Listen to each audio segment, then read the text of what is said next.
로봇 휴머노이드를 주 업종으로 한다는 회사가 100만 개를 돌파했습니다. 전 세계 깜짝 놀란 게 100이라면 중국 공산당이 깜짝 놀란 게 100만은 될 겁니다. 어떤 성과가 나왔으며 앞으로 무슨 프로젝트를 하려고 하는지 궁금하지 않으세요? 궁금해요. 미국 기술 없어도 되잖아. 돈 안 밀어줘도 되잖아. 필요한 건 뭐다? 과거에 중국이 머물렀던 자리를 투자자분들한테 꼭 부탁드리는 게 올해 휴가 가지 마세요. 돈 많이 모을 수 있는 시장인데 뭘 휴가를 가요. 시장에서 돈을 벌려면 중심에 있어야 돼요. 그 중심은 그 주제하고 맞닿아 있어야 돼요. 놀지 말고 투자 공부해라. 자주 오는 기회가 아니니까. 고정 댓글을 참고하세요. 오랜만에 오셨습니다. 이철 아이. 박사님. 네, 안녕하세요. 네, 안녕하세요. 그동안 어떻게 잘 지내셨는지요? 네, 저는 나름 바쁘고 재밌게 지냈습니다. 제가 최근에 그 인재전쟁 2 네. 그 다큐를 봤거든요. 예. 제가 아이를 또 키우는 입장에서 네. 무거운 마음으로 그 프로그램을 이렇게 되게 이렇게 뭔가 집중해서 보게 되더라고요. 근데 네, 거기 이제 많이 등장을 하셨잖아요. 예, 고맙습니다. 네, 박사님께서 그거를 이제 찍으시면서 제일 강조하고 싶으셨던 혹시 내용이 있다면 뭐가 있을까요? 사실 그 인재전쟁이 우리 사회에 참 좋은 그리고 큰 경종을 울렸다고 생각합니다. 다만 이제 저 개인적 입장에서는 중국이 이렇게 소위 스템 인력이라고 불리우는 네. 과학기술 인력을 육성하는데 전 국가적인 노력을 하는 게 이미 뭐 20년 이상 된 이야기거든요. 20년이나요? 예. 그래서 저 개인적으로는 이거 한참 된 얘기인데 이게 지금 와서 이렇게 반향을 일으키는 걸 보면 네. 기쁘기도 하지만 그만큼 너무 무시되고 있었구나 이런 아쉬움이 있고 저는 거기에서 한 발 더 나가서 현재 중국이 진행하고 있는 과학기술 프로젝트들이 어떤 게 있고 네. 거기서 어떤 성과들이 나오고 있는지를 이걸 우리 사회가 좀 아셔야 되는데 이런 생각을 또 했었습니다. 맞아요. 사실 중국 하면은 뭔가 뭐 얕잡아 보는 뭐 그런 일반의 시선들도 있고, 근데 영상을 보니까 중국이 진짜 이렇게까지 과학 기술이 발전하고 있구나. 특히 그 인재들을 이렇게 키워내는 걸 보면서 이제 뭔가 객관화하는 그런 좀 시간이었지 않나 그런 생각이 들더라고요. 근데 사실 유튜브에서도 보면 중국 망한다, 막 중국을 좀 이렇게 깔보는 듯한 네. 그런 콘텐츠들이 조회수가 높아요. 그러면은 또 유튜브를 이제 제작하는 이 사람들 입장에서는 또 예. 그런 걸 또 안 만들 수도 없고. 근데 이제 박사님 보시기에 이런 중국의 좀 기술 발전을 한국인이 유독 좀 이렇게 약간 얕잡아 보는 그런 어떤 마음이 있다고, 실질적으로 그런 현상이 있다고 느껴지세요? 아니면 어떻게 보세요, 그거를? 예, 그런 마음이 있을 뿐만 아니라 매우 심하죠. 그게 좀 객관적인 범위를 많이 벗어나는 것 같아요. 그 기저에 뭔가 배경은 뭐가 있을까요? 우선 네. 과거 확실히 우리가 일반적인 상업용 기술로 볼 때 중국보다 한 수, 두 수 위였던 상당한 기간이 있었기 때문에 그 관성을 가지고 계시는 건 아주 당연하다고 생각하고요. 또 하나는 팬데믹 기간을 거치면서 팬데믹이 한 거의 3년 정도 되죠. 네. 그리고 팬데믹 이후에 중국하고 거의 왕래가 없었어요. 그러다 보니까 5년 이상 중국과 격리된 상태에 있었다고 생각을 합니다. 그런데 중국을 왔다 갔다 하는 사람들 입장에서 보면요. 중국이란 국가가 변하는 속도가 굉장히 빨라요. 몇 달 있다 가보면 벌써 이만큼 변했어. 그렇죠. 또 몇 달 있다 가보면 이 동네가 어디지? 뭐 이렇게 못 알아볼 정도로 변하는 게 중국이란 말이죠. 그런 중국의 변화가 수년 동안 있었는데 그걸 느끼지 못하고 있으면서 과거에 중국이 머물렀던 자리를 지금도 거기 있을 거라고 이렇게 생각하시는 것이 아닌가 그렇게 생각해 착각을 봅니다. 네, 하고 있는. 그 코로나 이후에 중국과 격리된 시간이 5년이 넘었구나. 네. 근데 이제 보면 이제 마라톤, 우리가 지금은 이제 휴머노이드 로봇, 네. 워낙 이제 피지컬 AI가 중국이 빨리 이제 제조업 분야에서 발전을 하고 있으니까 네. 이제 많이들 보이잖아요. 그래서 네. 이제야 다시 중국이 저렇게까지 성장을 했어? 라고 이제 생각이 드는데 네. 실질적으로 박사님이 보실 때 이 정말 피지컬 AI, 이 넥스트 AI라고 하는 그 분야에서의 한국과 중국의 기술력 차이는 어느 정도라고 보세요? 사실 기술력 차이라는 거는 중국에서 가장 뛰어난 기술과 한국에서 가장 뛰어난 기술을 비교하는 것이기 때문에 그렇게 따지면 그렇게까지 큰 차이가 있다고는 생각하지 않습니다. 문제는 뭐냐면 네. 중국은 지금 말씀하신 휴머노이드만 해도 지난 2월 말 기준으로 네. 그러니까 벌써 지금 6월이니까 4개월 전이잖아요. 그렇죠. 그때 기준으로 로봇 휴머노이드를 주 업종으로 한다는 회사가 등록된 회사 수가 100만 개를 돌파했습니다. 100만 개요? 100만 개를.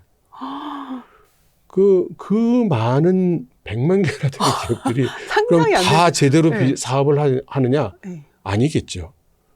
아니 그래서 반의 반만 얼추 네. 휴머노이드 사업을 하고 있다고 생각하면 25만 25만 개. 개잖아요. 거기서 반은 망했다 쳐도 10만 개가 넘잖아요. 네. 이 질량, 이 매스, 네. 이게 두려운 거죠. 이것이 생태계를 이루고 이것이 커다란 하나의 산업군을 이뤄가고 있는 중이고 급속도로. 저희는 아주 우리에도 좋은 기술이 있어. 그 틀림없지만 이렇게 세볼 수 있는 숫자밖에 네. 없잖아요. 그렇죠. 손가락이 꼽는 예, 정도. 전부 손가락으로 예. 꼽는 수준이니까 이것이 가져오는 격차, 이것이 가져오는 경쟁력의 차이가 두려운 거죠. 와, 그 정말 매스 그 양으로 승부하는 예. 거는 근데 그렇게까지 그러니까 중국 기업들이 뭐 기존의 뭐 새로운 기업도 물론 나오겠지만 기존의 기업들이 이제 휴머노이드 쪽으로 더 돌아서는 것도 있을 거 아니에요. 네네. 근데 그렇게 인재들이 이쪽으로 좀 과학기술 쪽으로 빠져드는 가장 큰 이유는 역시 정부의 지원 때문이라고 생각하세요? 그렇게 얘기할 수도 있고요. 네. 그런데 정부의 지원이라는 얘기를 우리나라는 정부의 지원이 특정 분야에 단기적으로 특정 기간 동안 주어지는 거잖아요. 그렇죠. 정권에 따라서. 예. 근데 중국에서 정부의 지원이라는 건 건국 이래 마르고 닳도록 지원해 주는 거 아닙니까? 네. 그래서 이거는 중국 정부가 지원을 해 주니까 이렇게 발전을 하고 그럼 중국 정부가 지원 안 하는 건 뭘까요? 이제 경공업은 지원 안 하지 않나요?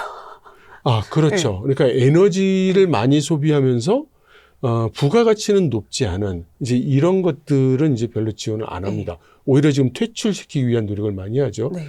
그렇다 하더라도 그런 부분이 있고 그러니까 보편적으로 광범위하게 그 지원이라는 게 이루어지다 보니 중국 정부가 지원을 해서 그렇다. 이런 논리는 대부분의 경우 생각하지 않아도 좋을 듯합니다.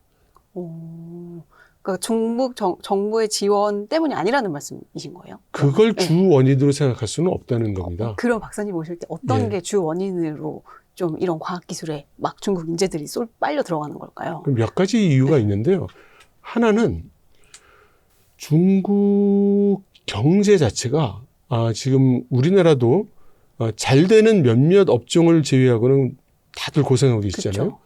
이게 전 세계적으로 그런 것 같아요. 중국도 몇몇 잘 나가는 산업 빼고는 굉장히 어렵습니다, 지금. 중국도 그래요? 중국도 굉장히 어렵죠. 중국 굉장히 어렵습니다. 예를 들어 일반 사람들이 많이 다니는 그런 이제 점포들이 있는 거리라든가 가보면 불경기가 그야말로 느껴집니다. 일반 소매 업종들. 그렇죠. 예. 그러니까 예를 들면 제가 항저우에 그러니까 육소룡, 딥시크 등으로 유명한 항저우에 우리로 치면 이제 코엑스 있는 자리 그런 데를 갔어요. 삐까번쩍한 건물들이 쫙 있고 아주 뭐 휴머노이드니 뭐니 뭐 왔다 갔다 하고 첨단 기업들이 왔다 갔다 하는데 뒷골목을 가보면 음식점들이 문 닫은 데가 많고요. 우리나라의 강남 사거리 한복판에 빈 음식점이 많다고 그러면 그거 좀 이상한 거겠죠. 네. 근데 거기가 그래요. 그리고 파는 음식도 종류가 소위 값싸고 양 많은 거 위주로. 이게 좀 팔리고 네네. 좀 비싼 데는 손님이 없어요. 그러니까 중국도 경제가 굉장히 어렵습니다. 네. 그러면 모두 좋은 곳. 그러니까 산업이, 그러니까 시장이 있고 미래가 보이는 곳으로 집중이 되는 거죠. 그러면 시쳇말로 그러니까 걸칠 수만 있으면 다 그쪽으로 이렇게 걸쳐 보는 거죠. 이제 이런 현상이 일어나고 있다고 봅니다. 네. 근데 중국 정부 또한 그걸 장려하는 쪽이죠.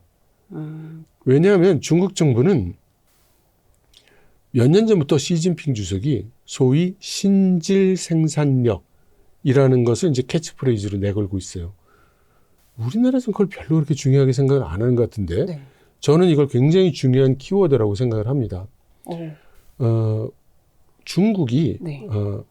소위 다른 나라한테 많은 비난을 받는 게 과다한 생산을 해서 저가로 밀어내기 수출을 해서 자기들도 별로 그 이득을 못 보지만 남의 나라 산업을 망친다. 이런 비난을 많이 받잖아요. 네. 근데 중국 내에서도 그렇게 생각합니다.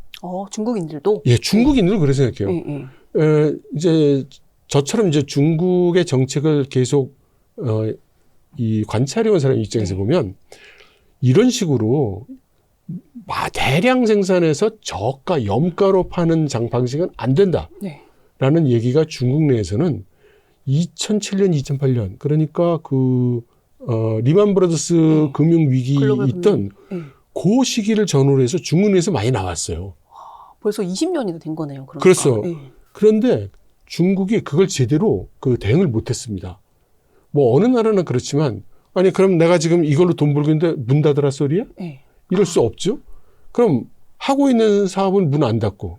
근데 할 게 별로 없는데 뭔가를 해야 되는 사람이라면 남들이 하는데 돈 벌고 있다고 생각되는 걸 자기도 또 하는 거죠. 그렇죠. 그래서 첫 번째 기업, 그래서 제가 항상 예로 드는 게 자동차예요. 상하이 자동차가 딱 자동차를 중국 최초로 만들어서 파니까 네. 엄청나게 잘 팔리는 거예요. 그걸 옆에 있는 장수성에서 보고 그럼 우리도 그거 다 만들어. 그러면 자동차 회사가 하나 생기면 앞에 그 업스트림에 많은 부품 회사들이 그렇죠. 생깁니다. 그럼 거기서 세금이 성정부로 막 들어와요. 그죠? 거기에다가 이 자동차 회사 하나 생기면 일자리가 얼마나 많이 생깁니까? 어마어마하게 되죠. 막 일자리 생기고 취업 문제 해결되고 막 너무너무 좋은 거예요. 그래?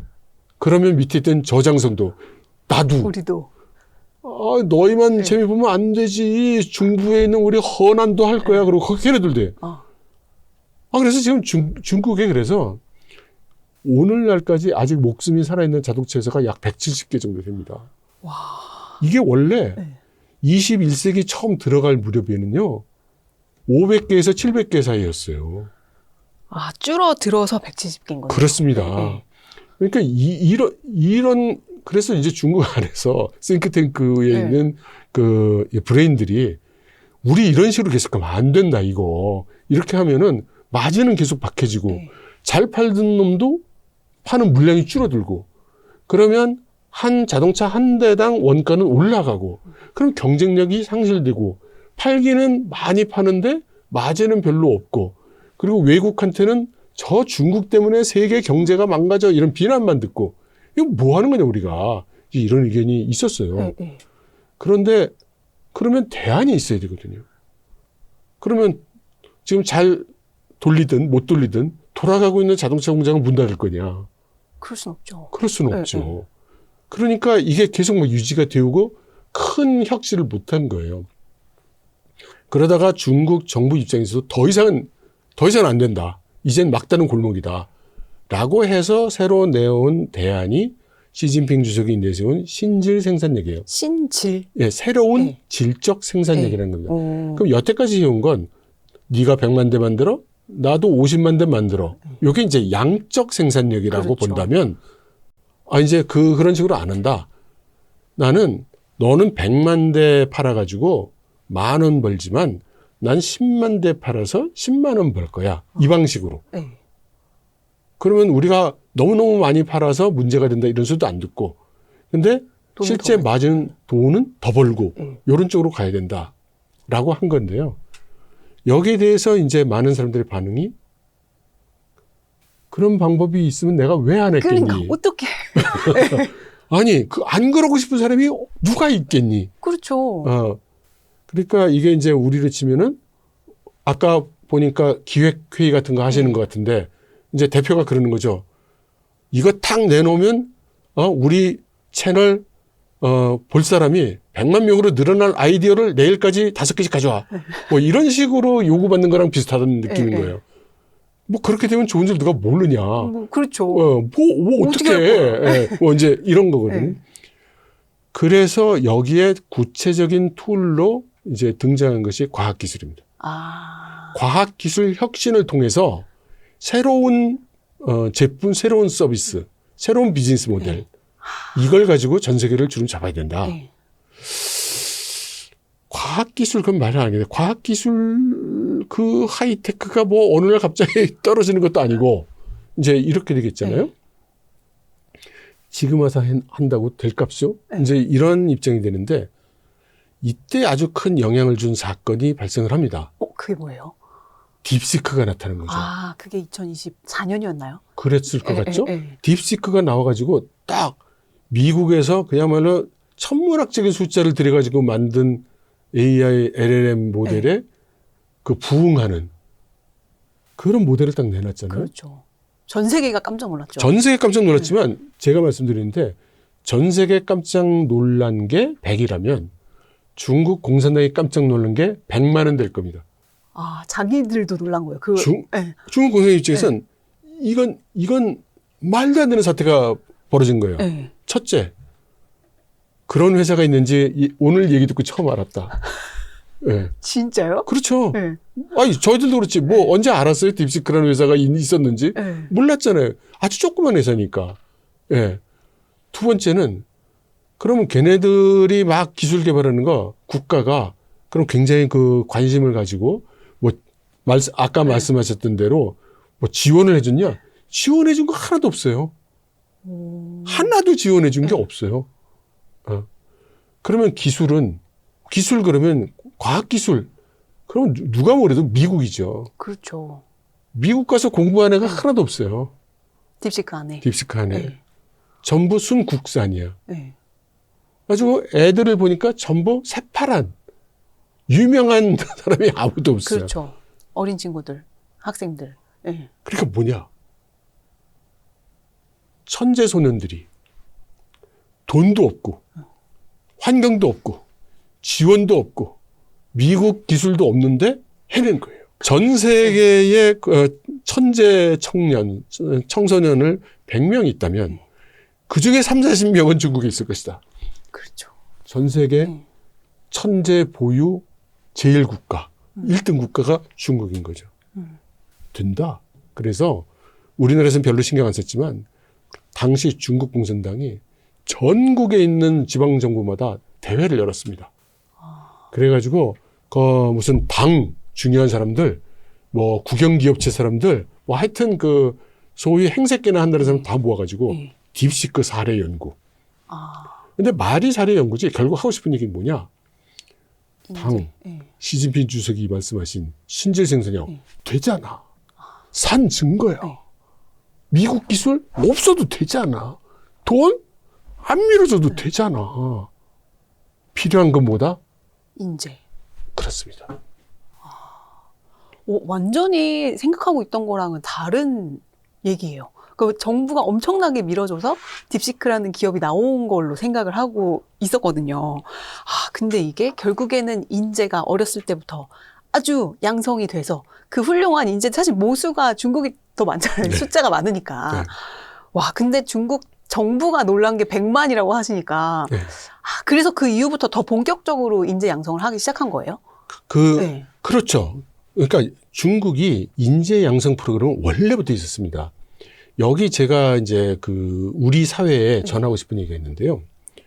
우리나라는 사촌이 땅을 사면 배가 아파요. 그렇죠. 저도요, 제 고등학교 동창 중에 제일 잘난 놈 별로 안 만나요. 왜냐하면 전 만나고 싶죠. 걔가 나를 안 만나줘요. 이제 박사님이 안 만나주시는 거 아닌가요? 그래서 그럴 날을 기다리고 있죠. 이제 제가 안 만나주는 날도 좀 있어야 되는데. 그게 왜 그러냐면, 우리나라에서는, 우리나라의 그 사회 체제가 가두리 양식장 같이 돼 있다고 저는 생각을 해요. 네. 그러니까 일단 사람과 사람이 만나면 우선 사회적 신분이 누가 높고 누가 낮은가 요거부터 재죠. 네. 그래야 존댓말할지 반말할지 이런 것도 결정을 하고요. 근데 비슷하다 그러면 또 이 등수를 재요. 제일 잘 나가는 놈, 못 나가는 놈. 해서 동창회를 나가보면 잘 나가는 놈은 가운데 앉아서 큰 소리로 얘기하면서 마구 술 퍼마시고 앉아있고, 그 다음에 잘 안 나가는 동창은 저 구석에 앉아가지고 겸손하게 이제 앉아있잖아요. 그러니까 이게 하고 싶은 얘기가 뭐냐면, 말은 우리가 민주라고 하지만 우리 문화는 결코 평등하지 않다는 거예요. 네. 근데 중국은 원래 중국이라는 그 공산주의 혁명 당시에 계급이라는 거를 굉장히 따지는 그 이데올로기잖아요. 그렇죠. 그래서 중국은 평등 문화예요. 예, 이러다 보니까 같이 있던 동창이 잘난 사람이 생기면 태도가 안 바뀌어요. 속은 바뀌었겠죠. 그래도 겉으로는 옛날에 야 이철이 뭐 그랬으면 이철이가 장관님이 돼도 야 이철이라고 불러도 돼요. 네. 그게 이상하지 않은 거예요. 그러니까 적어도 겉으로는 옛과 다름이 없어요. 내가 전화하면 받아줘요. 그러니까 무슨 얘기냐면 내 주변 인물이 잘 되면 난 무조건 이득이에요. 그렇죠. 우리나라는 내 곁에 있는 사람이 출세를 하면 내 좋은 친구가 하나 없어지는 거랑 다름이 없어요. 더 저 멀리 간 것 같아요. 멀리 가고 네, 뭐 네. 이제 그 손이 닿을 수 없는 곳으로 가버리잖아요. 근데 이것 때문에 뭐냐면 내 주변에 잘난 친구가 있으면 다 같이 밀어줍니다. 그러니까 아유 쟤는 뭐 이렇게 잘났어? 하면서 삐죽대는 이런 게 별로 없어요. 네. 왜냐하면 그 친구가 잘 되면 에브리바디 다 해피인 거예요. 예, 예, 그게 되는 거예요. 그래서 초등학교 때, 중학교 때, 고등학교 때 공부 잘하고 막 잘 나가는 애 있으면 탁탁 월반 시킵니다. 네. 월반 팍팍 시키고 그 다음에 지금 이제 지난달인가 중국 정부에서 이제 지시가 내려갔는데 그 우열반 나누지 말라고요. 너무 이 차별을 해서 사회적 문제가 된다고 하지 말라고 했어요. 근데 지금까지 소위 천재반, 우반을 만드는 건 모든 학교가 공통적으로 하고 있었어요. 아, 중국 학교는 우열반이 당연한 거였단 말이에요? 그렇죠. 네, 네. 네. 근데 그걸 불평등이라고 생각 안 해요. 네. 아까 말씀드렸지만 같은 동기잖아요. 제가 잘 되면 난 좋거든요. 그러면 얘네가 보통 이제 천재소년 같은 경우에는 고등학교 졸업할 때까지 월반을 두세 번 하는 경우가 흔해요. 그러면 대학을 몇 살에 들어가냐면 15, 16살에 들어가요. 와. 그럼 이런 애들이 어딜 들어가냐면 북경대, 칭화대 같은 중국 안에서도 탑이지만 전 세계 랭킹에서도 탑10 안에 들어가는 대학이란 말입니다. 여기에 들어가면 그 대학에서 또 이 천재반, 이 영재반이 있단 말이에요.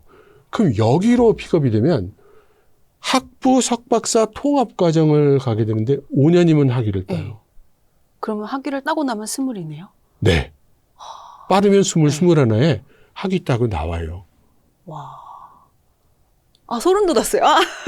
그래서 네. 그 딥시크에서 그 AI 개발을 하던 그 우리 미디어의 어린 여성이라고 나왔던 러프리 같은 친구가 당시 27살. 그래서 그 샤오미에서 연봉 100몇십억 줄 테니까 오라고 스카우트에 오빠 놓고 그랬잖아요. 맞아요. 그때는 안 갔다가 그 다음인가에 갔어요. 갔습니다. 가자마자 막 엄청난 결과들을 빵빵 내서 천재는 천재다 소리를 들었는데 그때 27살이었거든요. 그거를 우리가 아우 27살 이제 저 같은 나이 또래 아저씨들은 아 뭐 27살 어린 여자애를 어리피도 한 말을 뭐 이렇게 얘기를 했는데 천만의 말씀이죠. 로프리가 꼭 그렇다는 건 아니에요. 확인해 봐야 되는 이야기지만 만일에 그렇게 영재 코스를 밟아서 20살, 21살에 학위를 따고 27살이 됐으면 보통 대학 교수들 내는 논문을 한 20년, 30년치는 낸 사람이에요. 그걸 어린 여자 이렇게 얘기할 수 없는 겁니다. 그렇죠. 와. 그런 친구들이 지금 바글바글 득실득실한 거예요. 그러면서 중국 정부가 미국을 이기기 위해서 국가 프로젝트를 막 하고 있잖아요. 또 거기에 또 투입돼서 그 친구들이 날밤 새가면서 일을 하고 있잖아요. 그럼 거기서 어떤 성과가 나올지 궁금하지 않으세요? 어떤 성과가 나왔으며 지금은 무슨 프로젝트를 하고 있으며 앞으로 무슨 프로젝트를 하려고 하는지 궁금하지 않으세요? 궁금해요. 당연히 궁금해야 됩니다. 당연히 궁금해 되죠. 지금 뭐가 나올지 모르는데. 네. 그리고 그게 곧바로 우리한테 영향을 줄 건데 알아야죠. 네. 그런 의미에서 인재전쟁이라는 좋은 프로그램이 나와서 우리 많은 국민들에게 경각심을 주었는데 한 발 더 나가서 그 인재들이 지금 무슨 일을 하고 있고 뭘 개발하고 있고 뭐가 나올 것 같은지 이거야말로 우리가 좀 신경 써야 된다. 알려고 노력해야 된다. 네, 이 말씀 드리고 싶어요. 근데 확실히 그 문화의 차이라는 게 좀 이제 예. 공산주의, 뭐 사회주의라고 하면 네. 뭐 일할 의욕도 없고 네. 막 이런 식으로만 우리가 생각하고 자본주의와 민주주의가 최고다라는 이제 그런 생각들을 이제 네. 많은 분들이 하시잖아요. 근데 네. 저도 이제 여러 가지 이제 느낀 바가 있는데 중국 사람들은 예. 이제 제가 미국에 잠깐 있었는데 네. 미국에 있을 때도 한 명이 잘 되면 예. 그 주변에 그 그룹들이 다 그 사람을 예. 밀어주면서 예. 뭐 누가 음식점을 냈는데 그 네. 옆에 예. 같은 음식점을 안 내더라고요. 네, 안 내죠. 예. 그러니까 무조건 이렇게 몰아주고 이게 다 우리가 잘 되는 거야. 예. 이런 마인드가 있는데 예. 한국은 사실은 내가 얘를 치고 올라가야지 예. 이 경쟁에서 살아남는 구조인 예. 거잖아요. 예. 방금 말씀하셨듯이 이 중국 뭐 꼭 중국 대륙뿐만 아니라 타이완도 그렇고 싱가포르도 그렇고 그다음에 화교들도 네. 그렇고 말씀하신 대로 누가 음식점을 해서 성공을 하잖아요. 그럼 그 음식점에 오기 위해서 오는 손님들이 많아지잖아요. 그럼 그 옆자리가 이제 명당이 되는 거 아닙니까? 그럼 거기로 와요. 그러면 우리 같으면 친구가 옆에 와서 음식점을 또 낸다? 이건 죽일 놈이죠. 네. 이건 친구도 아니죠. 네. 근데 이제 그 중국 문화에서는 오히려 주인 쪽이 야, 이제 요렇게 보면 좋을 것 같아. 하면서 친구 자리도 알아봐주고 그래요. 맞아요. 그 대신에 경쟁을 하면 서로 낯불 불키면 안 되니까. 그러니까 우리 집은 매운 거를 하기 위해서 이렇게 해서 오는데 손님들이 밥 못 먹고 발길을 돌리는 손님들이 갈 만한 게 그럼 이제 원래 이 성공한 음식점을 하는 주인장은 감각이 있단 말이에요. 그렇죠. 이 사람들이 아마 요런 거를 원할 텐데. 라고 하는 게 있으니까 친구한테 그렇게 해보자. 그리고 본인 투자도 해줘요. 네. 그렇게 해서 이제 옆에 그러니까 스펙트럼이 약간 넓어지면서 약간은 겹치는 부분이 있긴 하지만 이렇게 되는 거죠. 그럼 옆에 이렇게 모이면 그 동네가 다 같이 잘 먹고 잘 사는 동네가 되죠. 네. 그렇게 해서 차이나타운 같은 것이 이제 형성이 되는 거예요. 그렇죠. 예. 그게 이제 좀 우리하고 좀 다른 점이 있다고 하겠죠. 그렇죠. 근데 그 중국의 또 과학 인재들은 네. 또 엄청난 보상도 받잖아요. 네. 근데 또 이제 외국에서 공부한 친구들 보면은 예. 이제 난 여기서 신문물을 배우고 가서 예. 중국에 다시 고국으로 가서 창업을 네. 할 거야 라는 예. 마인드를 가진 친구들도 많더라고요. 네. 근데 또 뭐 물론 케이스 바이 케이스지만 그들은 이 애국심 때문에 이렇게 중국에 돌아가는 걸까요? 아니면 좀 엄청난 경제적 보상 때문에 그거를 이제 취하기 위해서 다시 중국으로 가는 거라고 보세요. 예, 어떤 그 두 가지가 이제 좀 그게 좀 극단적인 표현이라서 뭐 그렇다 아니다 이런 식으로 네. 얘기하기는 좀 어렵겠지만 우선 애국심 있습니다. 있어요. 네. 예. 우리가 애국심이 있듯이 그들도 애국심이 있습니다. 그럼 애국심만 가지고 가느냐? 그건 절대 아니죠. 그건 중국으로 가서 창업을 할 만한 합리적 이유가 많이 있기 때문에. 첫째로 창업하기가 쉽고. 네. 창업하기가 쉬워요. 창업 자체가 쉬워요. 예. 그리고 둘째로 거기서 성공할 가능성도 더 높고 지원도 더 많습니다. 그러니까 미국에서 창업하는 것보다 훨씬 척박한 환경이지만 내가 국가와 민족을 위해서 중국으로 돌아가서 창업을 할 거야는 건 아닌 것 같고 나는 우리 중국을 사랑해. 그런데 보니까 아니 지금 형세 판단을 해보니까 중국에 가면 훨씬 창업도 편하고 성공할 가능성도 높고 투자받기도 좋고 좋은 인력들도 쉽게 구하고 why not? 이러고 가는 거죠. 네. 근데 사실 이렇게 그 중국이라는 나라에 대해서 가만히 생각해 보면 뭔가 사회주의인데 네. 뭔가 자본주의적인 성격도 있고 네. 그러니까 이거를 어떻게 받아들일까 사실 근데 이게 제한은 또 엄청 많이 하잖아요. 강력하게 자본 통제도 하고 그러니까 통제 국가이기도 네. 하잖아요. 그렇죠. 그러니까 이거를 우리가 취할 건 취하고 또 이제 버릴 건 버려야 되는데 네. 이제 박사님이 보시기에 이 자본주의적인 중국의 특성이라고 하면은 우리가 배워야 할 거는 뭐가 있다고 보세요? 우선 제 생각에 그 자본주의가 어떤 이데올로기를 나타내는 말은 아니라고 생각합니다.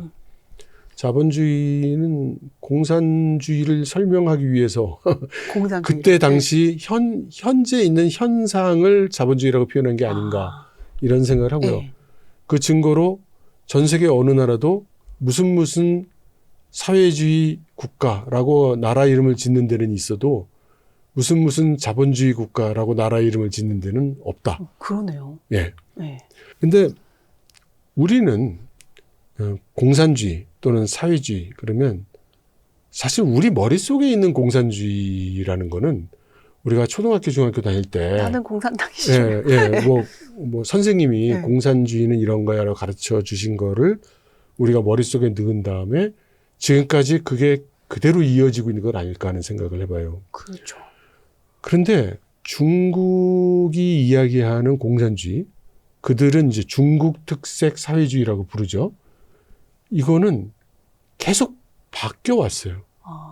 그러니까 마치 우리가 쓰는 그 소프트웨어가 계속해서 업그레이드 되듯이 그 중국식 사회주의라는 것도 계속 업그레이드가 되어 왔습니다. 네.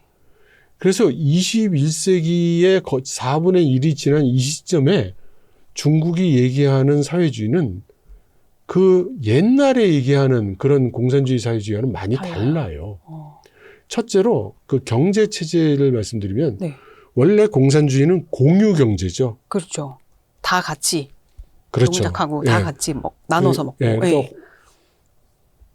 다 같이 생산해서 다 같이 소비하자 이거잖아요. 네. 그런데 이제 시장 경제라는 거는 이제 그런 식으로 하진 않죠. 필요한 만큼 내가 만들어서 팔고 이렇게 시장을 중심으로 돌아가는 거잖아요. 그래서 지금 중국의 사회주의는 소위 공유제 경제와 이 사유제 경제, 네.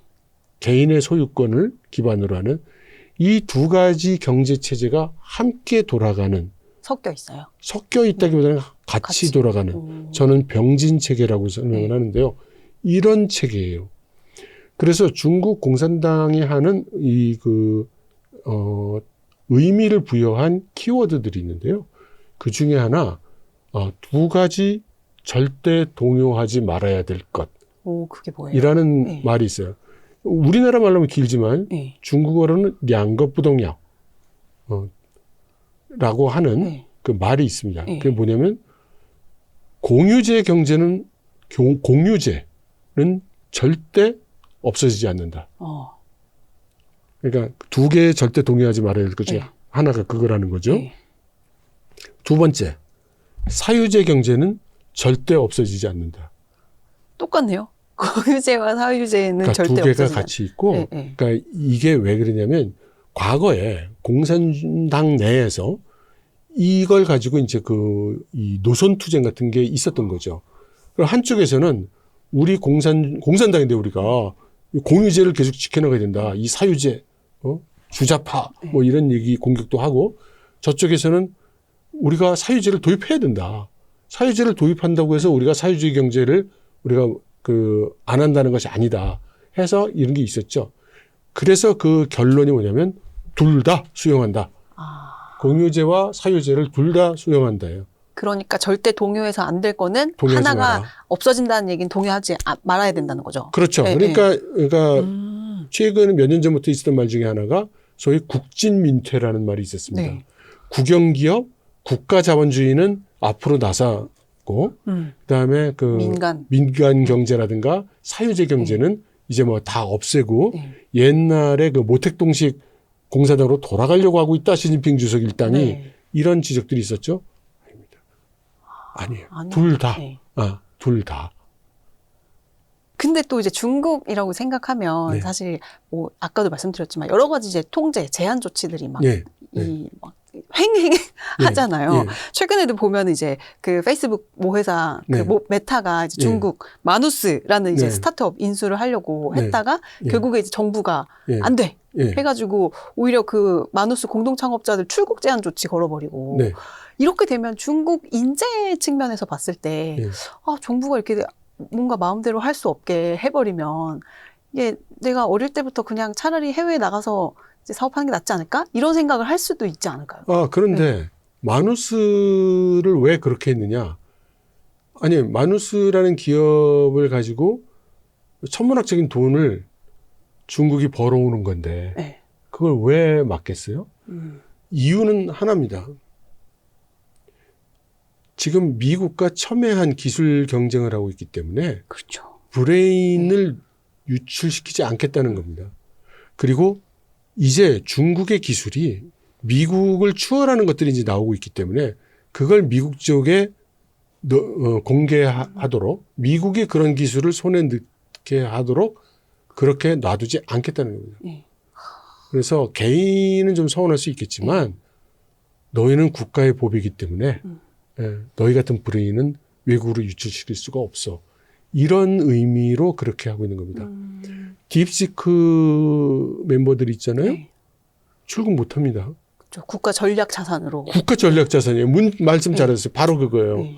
네. 제가 얼마 전에 항저우 지금 절강성과 이제 과학기술 분야의 협력을 도모하고 있습니다. 그래서 거기 가지고 왔는데 많은 사람들이 딥시크 가보고 싶고 딥시크 경영진들 만나보고 싶고 뭐 이런 얘기들을 하셔서 절강성 정부대에 얘기를 해봤더니 중국의 이제 제일 높은 사람들 있잖아요. 우리가 보통 이제 장관급들 있죠. 장관급 위에 총리급 있고 그 총리급 위에 당의 최고 지도자에 해당되는 7인 상무위원회라는 게 있습니다. 상무위원회, 7인 상무위원회. 예. 그게 중국 권력의 정점이에요. 그래서 물어봤더니 장관급 이하는 딥시크를 방문을 못하게 돼 있다. 방문 요청을 못한대요. 그러니까 아예 만나지도 못하게 하는 거예요? 아니 애들 얼마 되지도 몇 명 되지도 않는 애들이 지금 연구 개발에 지금 밤새고 있어야 되는데 무슨 장관입네 성장입네 해가면서 거기 자꾸 가서 쓸데없는 소리 하면서 커피나 마시고 앉았고 안 된다. 완전 방문 불어. 철통 방어를 치면서. 방문 불어. 이렇게 해가지고 자기들도 못 먹는데요. 해외에 뭔가 기업들이 가고 방문 견학하고 이것도 안 되는 거예요. 그건 당연히 안 되고 딥시크가 내가 누구누구가 만나고 싶네요. 그런 건 되죠. 그런 건. 그렇죠. 내가 만나는 건 되지만. 딥시크가 만난다는 건 그것만 24살짜리 이게 만나는 건 그렇죠. 되지만. 그런데 넌 누구세요? 저는 유튜버인데요. 쟤를 어떻게 해야 되지? 이제 이런 거죠. 안 돼요. 안 돼. 그다음 요즘 휴머노이드로 유명한 회사들 있잖아요. 똑같아요. 가서 만나자는 사람들이 전 세계에서 메일 오죠. 만나자는 있죠. 팩스죠. 일을 못하는 거예요. 나는 과학기술 개발해야 되는데.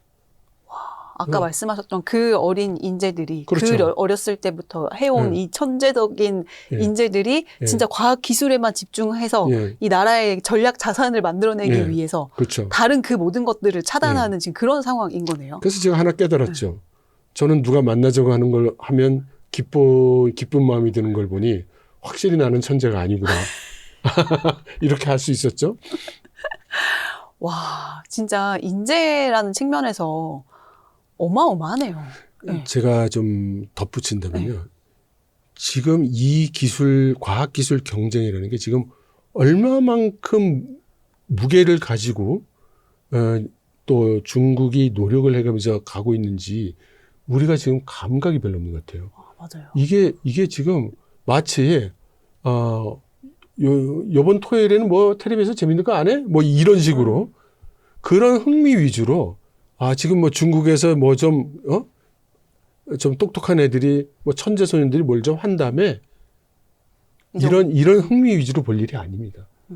이건 굉장히 심각한 이슈고요. 우리가 심각하게 대응해야 되는 이슈입니다.